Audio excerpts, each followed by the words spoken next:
As we move through the seasons of life, there comes a time when we begin to slow down and reflect more deeply on our journey. The busyness and rush of our younger years gradually give way to a more contemplative approach for many of us. This transition brings with it a clarity about what truly matters: our well-being, our relationships, and our connection to the world around us. Slow living, at its core, is about making deliberate choices that align with our values. It is about savoring the simple moments, embracing contentment, and letting go of the unnecessary. As I have grown older, I have discovered that certain habits and ways of living that once seemed absolutely essential no longer serve me. In fact, stepping away from these habits has not only brought me peace, but has also given me a renewed sense of purpose and joy. In this reflection, I would like to share the 7 key shifts I have made, each of which has helped me live more intentionally and joyfully in my later years. Whether you are just beginning to explore slow living or have already embarked on this path, I hope these insights offer both inspiration and comfort.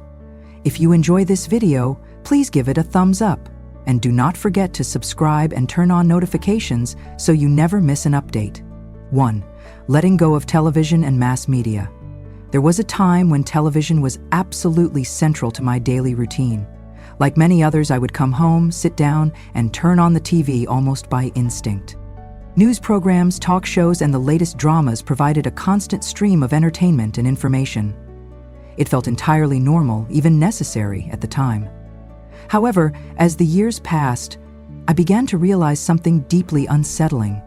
The more I watched, the more disconnected I felt from myself and from the world around me. Television, though undeniably entertaining, often filled my evenings with noise rather than nourishment.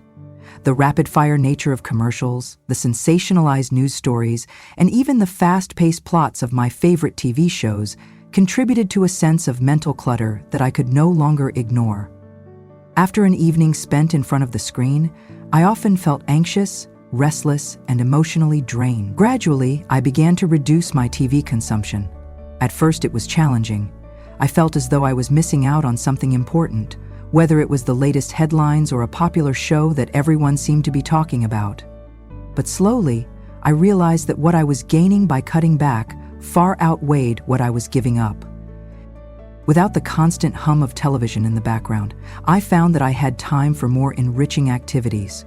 I began to read more, to cook with greater care, and to spend more time reflecting on the events of my day. Moreover, letting go of television dramatically improved my sleep quality. Instead of filling my mind with the ceaseless noise of nightly programs, I began to create a more peaceful bedtime routine. I would settle into a good book, journal about the day's events, or simply sit in stillness before falling asleep.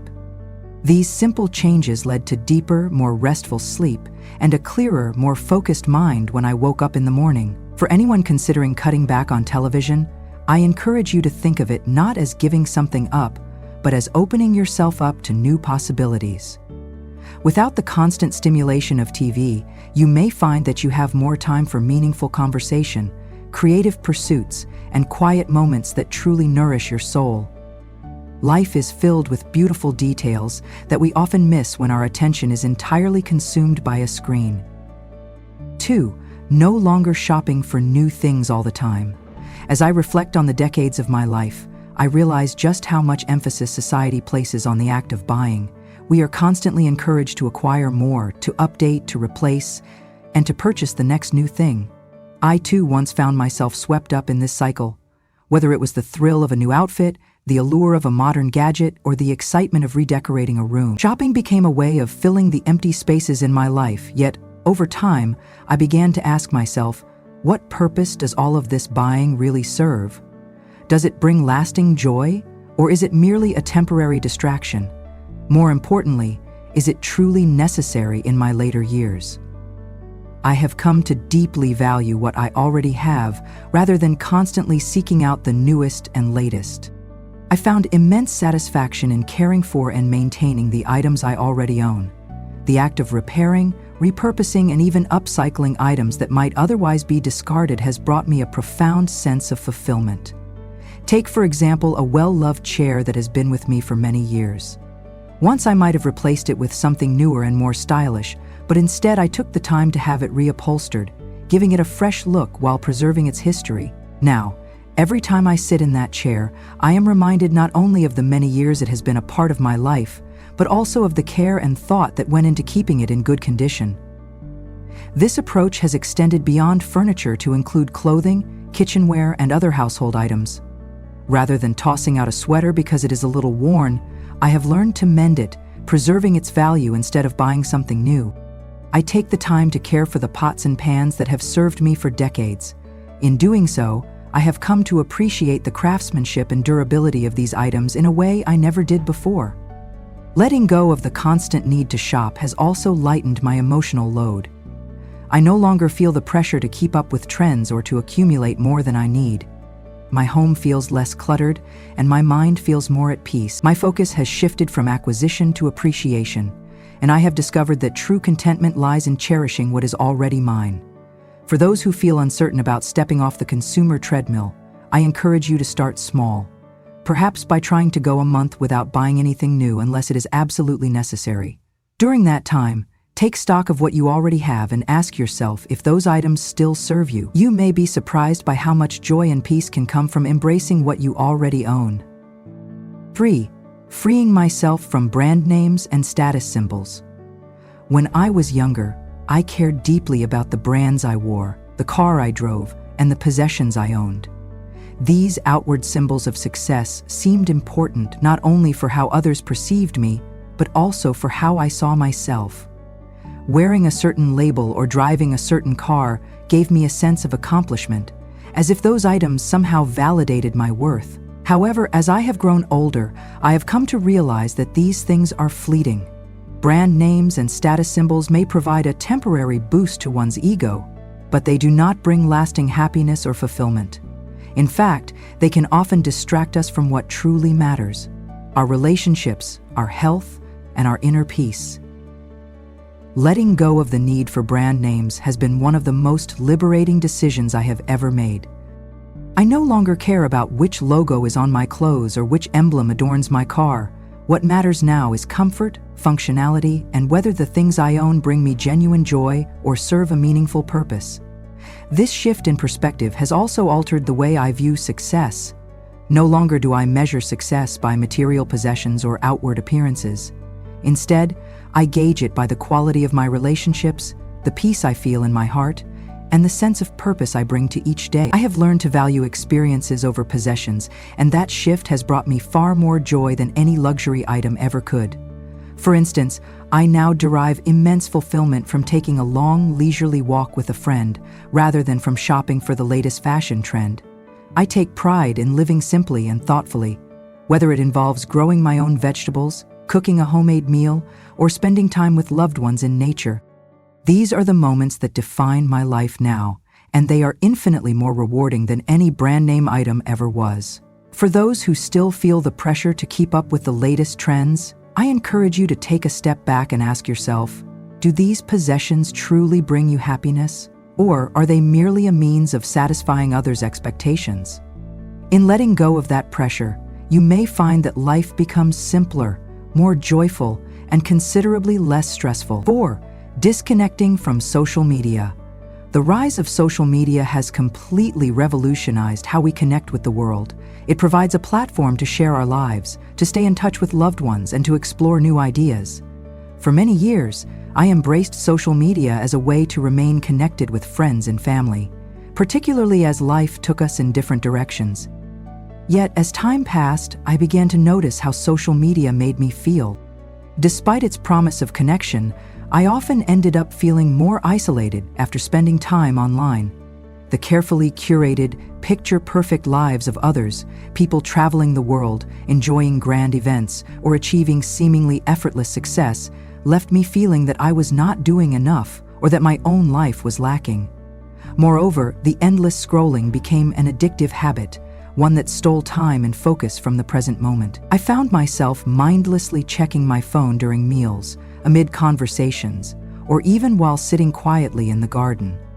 The constant barrage of information, notifications, and updates created a sense of mental clutter that was hard to shake off. Eventually, I made the decision to delete my social media accounts, and it turned out to be one of the most liberating choices I have ever made. Without the distraction of Facebook, Instagram, or Twitter, I found that I was more present in my own life.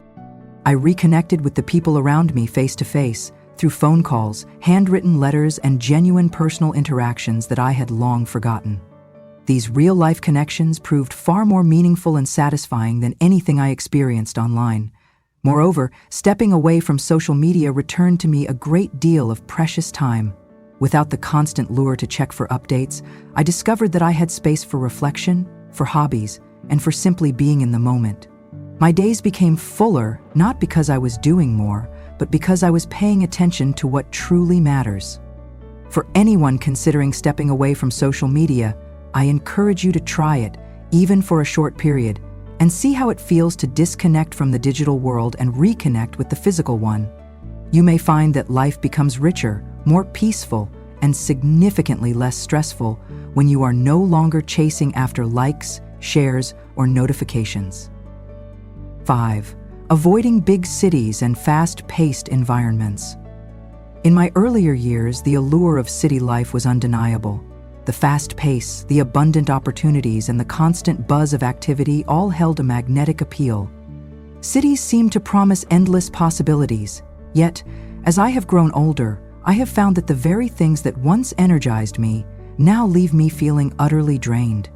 The noise, the crowds, and the relentless rush of modern life all feel overwhelming and are at odds with the peaceful, purposeful way I now wish to live.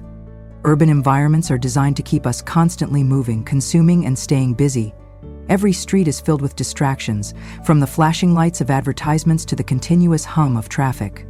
While the energy of the city can be exciting, over time it also becomes exhausting. I began to notice that after spending a day in the city, I would return home feeling more anxious and less connected to myself. The constant sensory overload made it nearly impossible to unwind and find genuine relaxation. In contrast, spending time in quieter, slower-paced environments has brought me immense peace. Whether that is taking a walk through a forest, sitting quietly by a calm lake, or simply enjoying the serenity of my own garden, these moments in nature allow me to breathe deeply and be fully present. The stillness of the natural world helps me reconnect with the simple joys of life, the sound of birds singing, the rustle of leaves in a gentle breeze, or the soft play of sunlight through the trees. I understand that not everyone has the luxury of leaving the city behind, but even within urban environments, it is possible to carve out small pockets of calm. Seek out parks, quiet streets, or even secluded corners where you can pause, slow down, and simply breathe. Creating these moments of stillness, even amidst the bustle, can make a profound difference in your overall well-being. For me, avoiding fast-paced environments has been a crucial part of embracing slow living. It is not about withdrawing from the world, but about choosing spaces and experiences that nourish rather than drain me. Whether I find peace in the heart of nature or in a quiet urban park, I have learned to seek out places that bring me calm and clarity, allowing me to live more fully and intentionally. 6. Not rushing through meals. As I have grown older, I have come to realize that food is much more than mere sustenance. It is an experience, a moment of connection with the people we care about, and an opportunity to appreciate the world around us. Yet, for much of my life, meals were something I rushed through. Whether I grabbed a quick bite before leaving the house or ate while watching television, I rarely took the time to truly savor my food. Now, having embraced a slower, more intentional way of living, I have discovered the true joy of eating mindfully. I take the time to prepare meals from scratch using fresh, wholesome ingredients that nourish my body. I find pleasure in the entire process of cooking. The chopping of vegetables, the stirring of a simmering pot, and the delightful aromas that fill the kitchen. And when it comes time to eat, I sit down at the table, free from distractions, and savor each bite. This practice of mindful eating has not only deepened my appreciation for food, but has also had a significant impact on my health. I have become more attuned to my body's signals of hunger and fullness, and I am much less likely to overeat. Moreover, taking the time to enjoy each meal has transformed them into moments of connection. Whether it is a simple breakfast with my spouse or a festive holiday feast with family, I make a point to be fully present, and to appreciate both the flavor of the food and the effort that went into preparing it. For anyone who is looking to embrace slow living, I encourage you to start with your meals. Turn off the television, put your phone aside, and truly savor the experience of eating. You might find that this simple practice brings an entirely new level of joy and mindfulness into your life. 7. Letting go of the need to be busy. In our society, busyness is often equated with success. We fill our calendars with appointments, activities, and obligations, believing that the more we do, the more valuable or accomplished we are. However, as I have grown older, I have come to see that constant busyness is not a sign of success. Rather, it is a sign that we may be neglecting the things that truly matter. These days, I make a conscious effort to leave space in my schedule. I no longer feel compelled to say yes to every invitation or to fill every minute with activity. Instead, I embrace the beauty of doing nothing, whether that is spending a quiet afternoon reading, taking a leisurely walk, or simply sitting on the porch and enjoying the gentle breeze. I have learned that rest is not a luxury but a necessity. This shift has allowed me to be more present in my relationships, more thoughtful in my actions, and ultimately more content with the life I lead. I have discovered that some of the most meaningful moments occur in the quiet spaces between activities, in the stillness, the reflective pauses, and the simple act of just being.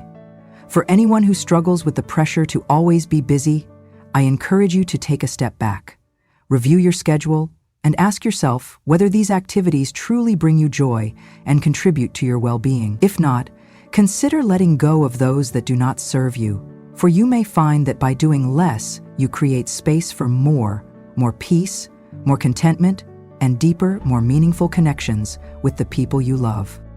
8. Practicing gratitude and reflection as part of my slow living journey. One of the most impactful habits I have adopted is the daily practice of gratitude and reflection. In the hustle and bustle of life, it is all too easy to focus on what is missing or on what lies ahead. But as I have grown older, I have learned to pause and appreciate what is already present in my life. This practice has brought me a deeper sense of peace and fulfillment than I ever knew was possible. Each day, I take a few moments, whether in the early morning or just before bed, to reflect on what I am truly grateful for. Simple things like a quiet moment with a loved one, the warm glow of the sun on my face, or the gentle sound of birds singing outside my window. These seemingly small moments, which I once overlooked, have become central to my overall sense of well-being. By focusing on these blessings, I find that life feels fuller and richer, even when it is comprised of the simplest of experiences.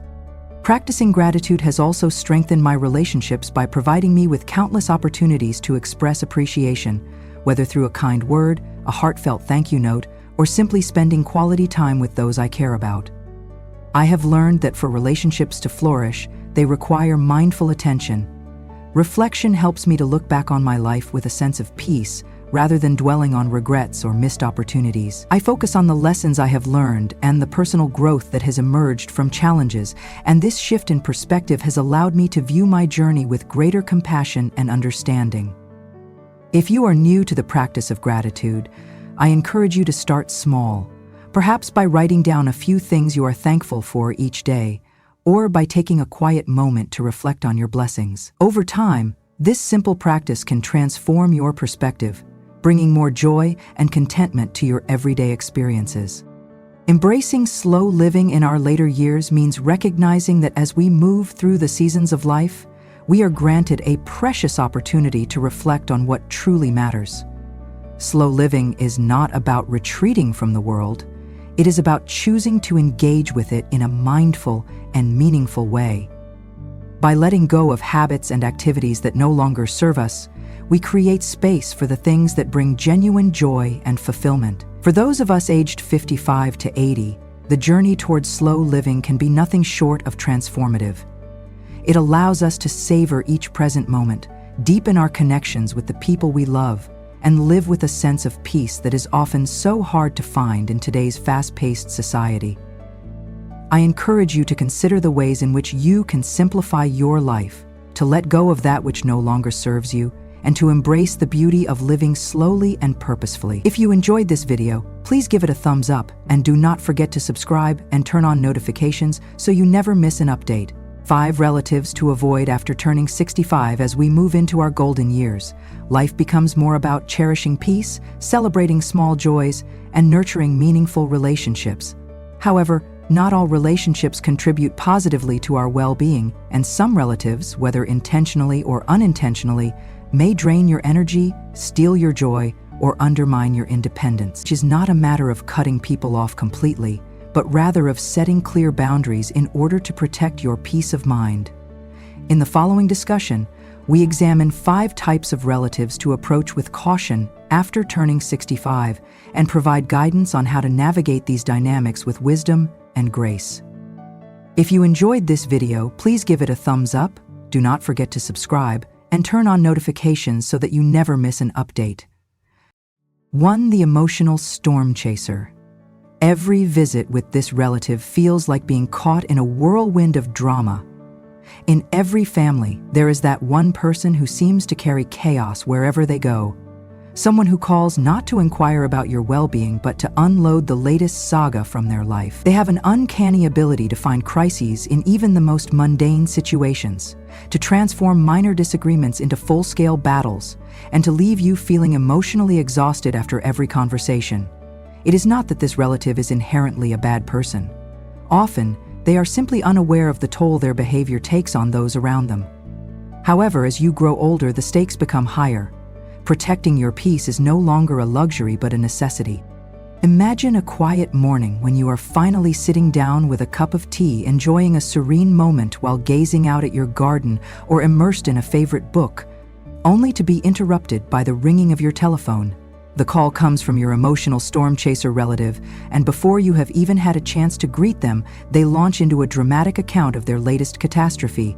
Perhaps it is a minor inconvenience at work, a misunderstanding with a friend, or another family drama that somehow becomes your problem as well.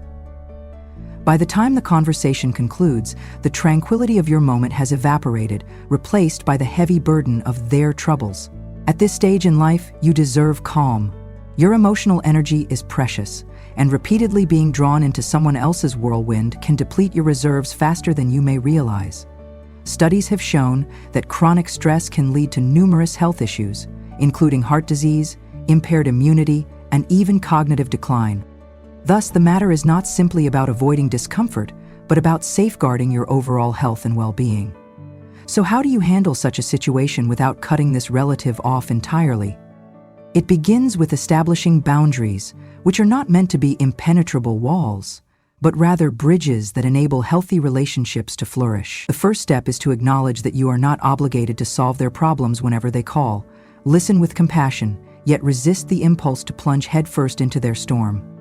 Offer simple affirmations such as, "That sounds really tough," and then gently steer the conversation away from providing extensive solutions unless absolutely necessary. If the pattern of disruptive calls continues, it may be time to have an honest conversation with them. You might say, "I value our relationship, but I have realized that getting involved in too much drama is not good for my health. I hope you understand if I take a step back from certain situations." Such conversations, although potentially uncomfortable, can be liberating as they reinforce the message that your peace matters. In addition, it is important to replace the space left by these draining interactions with positive experiences. Spend more time with people who uplift and energize you. Reconnect with old friends who share your values. Or join local groups where you can meet others who bring genuine joy into your life. Rediscover activities that make you feel centered, whether it is gardening, painting, or taking quiet walks in nature. The emotional storm chaser relative may always seem to carry a dark cloud, but you do not have to stand in the rain. By consciously choosing peace, you protect your well-being and, in your own quiet way, demonstrate to them what a balanced and calm life can look like. Sometimes, the best way to inspire change in others is simply to live the life you know is best for you. 2. The financial freeloader. It is perfectly acceptable to help family members in need. However, this should never come at the expense of your peace of mind or your hard-earned retirement savings. As you grow older, the fruits of a lifetime of work become something to cherish. Retirement is not merely about stepping away from a career, but about entering a phase of life in which you can finally enjoy the freedom you have earned. For many, this means traveling, pursuing hobbies, or simply enjoying quiet days spent in the company of family and friends. But what occurs when someone in your family begins to view your savings as their safety net, a solution to every financial misstep they encounter? The financial freeloader often starts subtly. Initially, they might make a small request, a loan to cover an unexpected bill or a favor for something they claim is only temporary.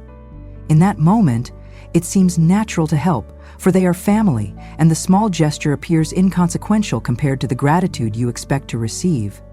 However, soon those small requests begin to accumulate, and what was once an occasional plea turns into a routine pattern of emergencies. The gratitude you once anticipated may gradually give way to an air of entitlement.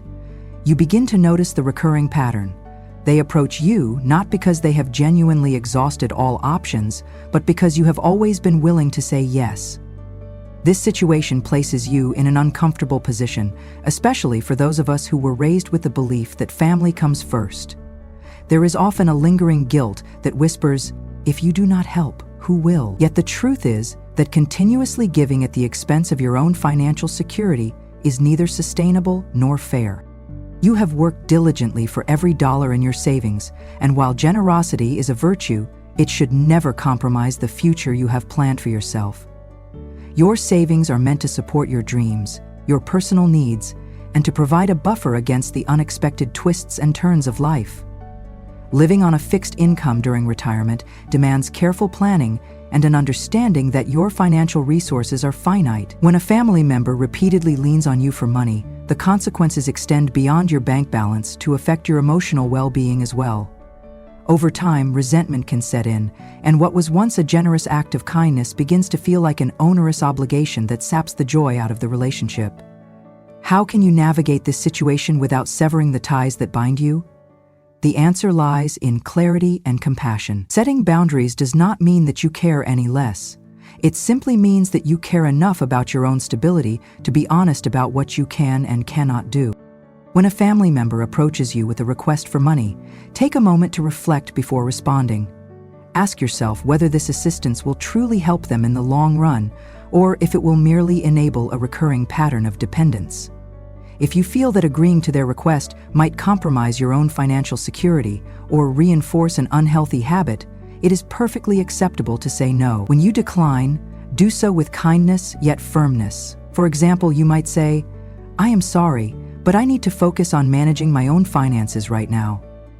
If you feel comfortable, offer an alternative form of support that does not involve direct financial assistance. You could suggest that they seek help from local resources, provide them with budgeting tools, or guide them toward community programs that offer financial assistance. These alternatives convey that you care without taking on a burden that is not yours to bear. It is also important to shift your perspective regarding what true help means. Sometimes, the greatest gift you can offer someone is the opportunity to solve their own problems.